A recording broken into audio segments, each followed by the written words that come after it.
Dating reminders part 1. This is for those of us who are the trans people who are going out to date.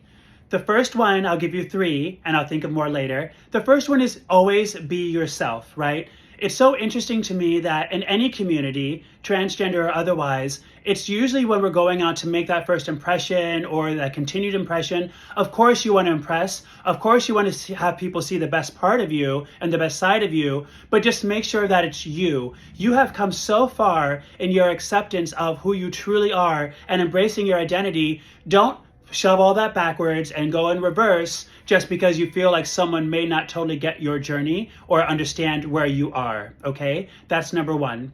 Number 2, stay safe, okay? Always stay safe. You have to realize that when you're going out there, especially when you're new to dating as post starting your transition, not everybody gets it. Not everyone knows the terms. So it'll be up to you to decide, what do you put on your profile? Do you identify as transgender on your profile or otherwise? Whatever you decide, that's up to you for your level of safety. But even if you put on there very bluntly, everyone can see, transgender, trans man, trans woman, whatever, understand that not everybody is going to get exactly what that means. Not everybody's going to understand the differences if you get to this part of pre and post-op, if that's even something you're wanting to pursue, a physical relationship.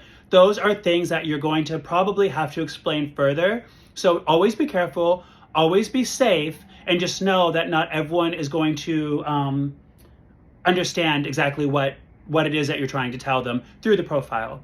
The third one is, and this is really important, and this is something I feel strongly about, others may disagree, but I would say watch out for chasers. Look out for chasers. And the reason I say this is because I know not everyone will agree with me, but I personally, when I am on my journey to find my next partner, I want somebody who's open-minded and loving and who accepts everything about me and recognizes that part of that is I am a transgender person. However, I don't want somebody who's out there specifically looking online just to date somebody because they have sort of like a trans fetish of whatever that might look like, especially because of what I said in the second point, which is sometimes they have some sort of weird idea or fetishized idea of what it means to be transgender, and it's not your responsibility to fulfill that, okay?